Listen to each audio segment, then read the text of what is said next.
12টি রাজ্যের মধ্যে 8টি রাজ্যই কেন্দ্রীয় হারে ডিএ দেয়।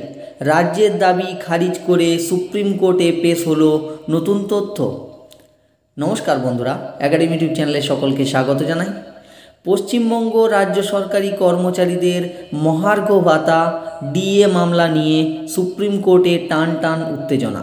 সম্প্রতি রাজ্য সরকারের পক্ষ থেকে দাবি করা হয়েছিল যে ভারতের 12টি রাজ্য কেন্দ্রীয় হারে ডিএ দেয় না, কিন্তু এই দাবিকে চ্যালেঞ্জ জানিয়ে এবং পাল্টা তথ্য প্রমাণ পেশ করে মামলায় নতুন মোড় এনে দিল কর্মচারী সংগঠন ইউনিটি ফোরাম। তাদের পেশ করা তথ্য অনুযায়ী রাজ্যের দাবি করা 12টি রাজ্যের মধ্যে 8টি রাজ্যই কেন্দ্রীয় সরকারের এআইসিপিআই প্যাটার্ন অনুসরণ করে ডিএ প্রদান করে। তো বন্ধুরা, ইউনিটি ফোরামের পক্ষ থেকে যে তথ্য বা পরিসংখ্যান পেশ করা হয় সেগুলি নিয়ে আমরা বিস্তারিতভাবে এই ভিডিওতে আলোচনা করব। তার আগে বলে রাখি, চ্যানেলে নতুন হয়ে থাকলে অবশ্যই চ্যানেলটি সাবস্ক্রাইব করুন এবং পাশে থাকা বেল আইকনটি প্রেস করুন যাতে সবার আগে নোটিফিকেশন পেয়ে যান। রাজ্যের দাবি বনাম বাস্তব চিত্র। রাজ্য সরকার সুপ্রিম কোর্টে একটি তালিকা জমা দিয়ে জানায় যে ছত্তিশগড়, হিমাচল প্রদেশ, কর্ণাটক, কেরালা, মহারাষ্ট্র, মণিপুর, মেঘালয়, মিজোরাম, নাগাল্যান্ড, সিকিম, তেলেঙ্গানা এবং ত্রিপুরা এই 12টি রাজ্য কেন্দ্রীয় হারে মহার্ঘ ভাতা প্রদান করে না।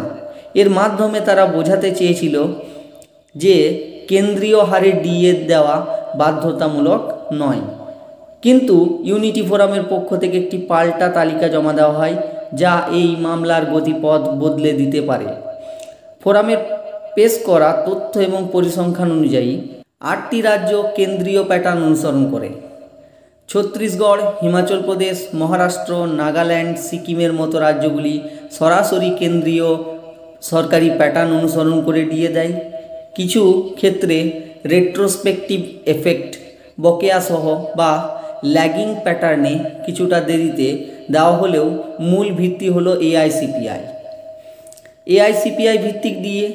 কর্ণাটক এবং কেরালার মতো রাজ্যগুলিও এআইসিপিআই 2001 সমান 100 সূচক মেনেই তাদের কর্মচারীদের ডিএ প্রদান করে। তেলেঙ্গানার নিজস্ব নিয়ম। তেলেঙ্গানার কেন্দ্রীয় সরকারি প্যাটার্ন অনুসরণ করলেও তাদের নিজস্ব একটি গুণক মাল্টিপ্লাইং বাই 0.91% রয়েছে। বাকি 4টে রাজ্যের তথ্য। মণিপুর, মেঘালয়, মিজোরাম এবং ত্রিপুরার ক্ষেত্রে তথ্য স্পষ্ট না হলেও ইউনিটি ফোরামের পেশ করা প্রমাণ রাজ্যের সার্বিক দাবিকে দুর্বল করে দিয়েছে। মামলার ভবিষ্যৎ কি? ইউনিটি ফোরামের এই তথ্য পেশের ফলে সুপ্রিম কোর্টে রাজ্য সরকারের অবস্থান নিঃসন্দেহে কিছুটা দুর্বল হলো। সর্বোচ্চ আদালত এখন উভয় পক্ষের পেশ করা তথ্য যাচাই করে দেখবে। যদি ইউনিটি ফোরামের তথ্য সঠিক বলে প্রমাণিত হয় তবে রাজ্য সরকারের অন্যান্য রাজ্যরাও কেন্দ্রীয় হারে ডিএ দেয় না এই যুক্তিটি খারিজ হয়ে যাবে। এর ফলে পশ্চিমবঙ্গের রাজ্য সরকারি কর্মীদের কেন্দ্রীয় হারে ডিএ পাওয়ার দাবি আরও জোরালো হবে বলে মনে করছেন বিশেষজ্ঞরা।